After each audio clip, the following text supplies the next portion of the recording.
Hi there, I'm just as guilty as anybody for not exploring my local area. So today, on a beautiful summer's day, I've travelled south from London to Rathfinny, one of England's newest wineries and cellar doors. And from my experience today, it also has to be one of the most welcoming cellar doors that I've come across in the UK.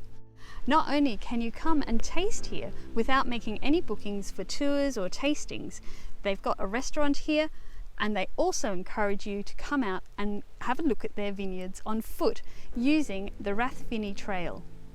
There's also accommodation scattered throughout the vineyard. So come along and explore Rathfinny with me. And remember, if you like this video, please hit that like button. And if you want to keep up with wine musing, please consider subscribing. Cheers!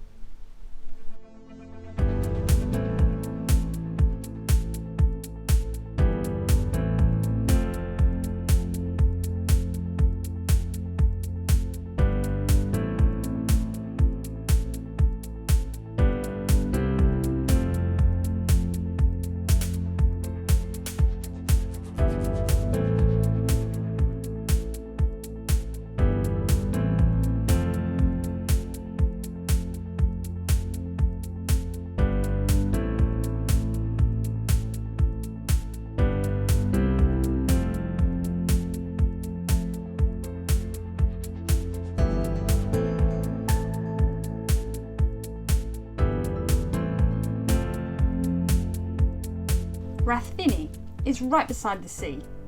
In fact, from parts of the estate, you have a lovely view over the rolling hills that protect the vineyards from the winds and out to the channel to the south.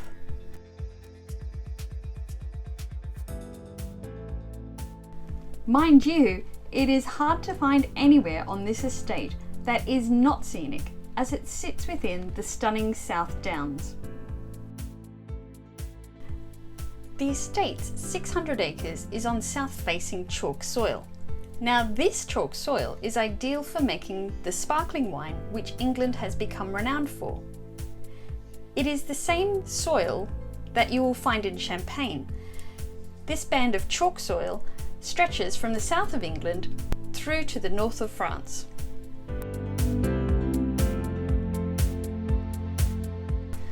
Rathfinny's owners, Mark and Sarah Driver, have the ambitious aim to put Sussex Sparkling wine on the international map. The aim for their winery is to grow the vineyard area to around 400 acres. That would make it one of the large wine estates of Europe. So far, less than 200 acres has been planted to vineyards, with a large area that is still being farmed with other crops, like wheat and barley. This is a work in progress, with the first vines being only planted in 2012. It's no surprise then that the first sparkling wine release for Rathfinny was only in 2018.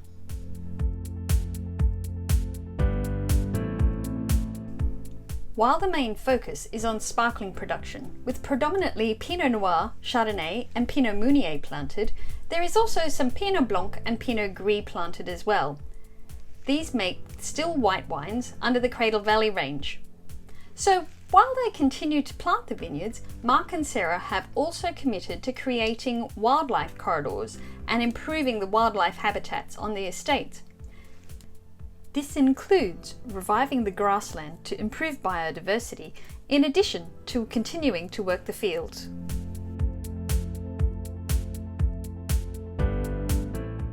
You are reminded on coming up to the cellar door that this is a fully working winery, complete with its own bottling plant.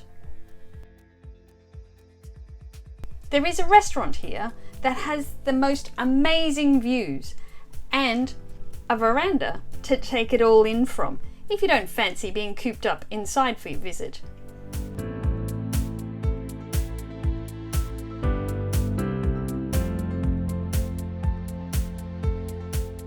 And while that menu looked really appetizing, I was there just for tasting their wines over a chat with the tasting team, particularly their sparkling wines.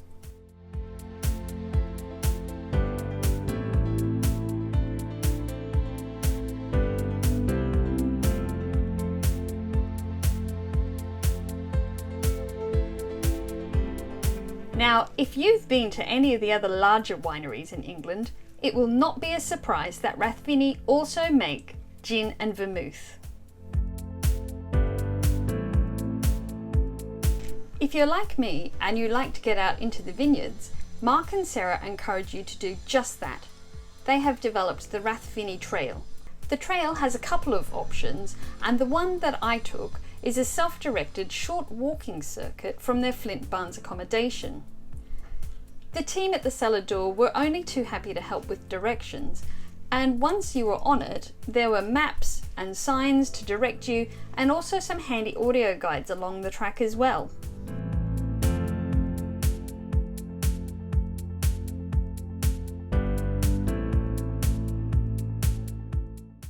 And it is an easy walk, one that leads you through the vineyards, the worked fields, some of the woodlands of the area, and if you come at the right time of year, the blackberries are everywhere in the hedgerows.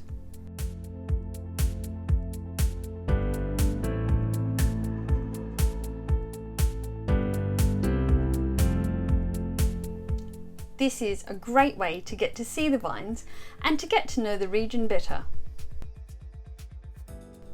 It goes without saying that there are guided tours of the winery and vineyards as well, if you prefer. That is something I will do next time I visit, and I will be back. So next time you are looking for a winery to visit in the south of England, I would suggest that you put Rathfinny onto your itinerary. The wine alone is good enough reason to visit. The welcome and the Rathfinny Trail are just as good.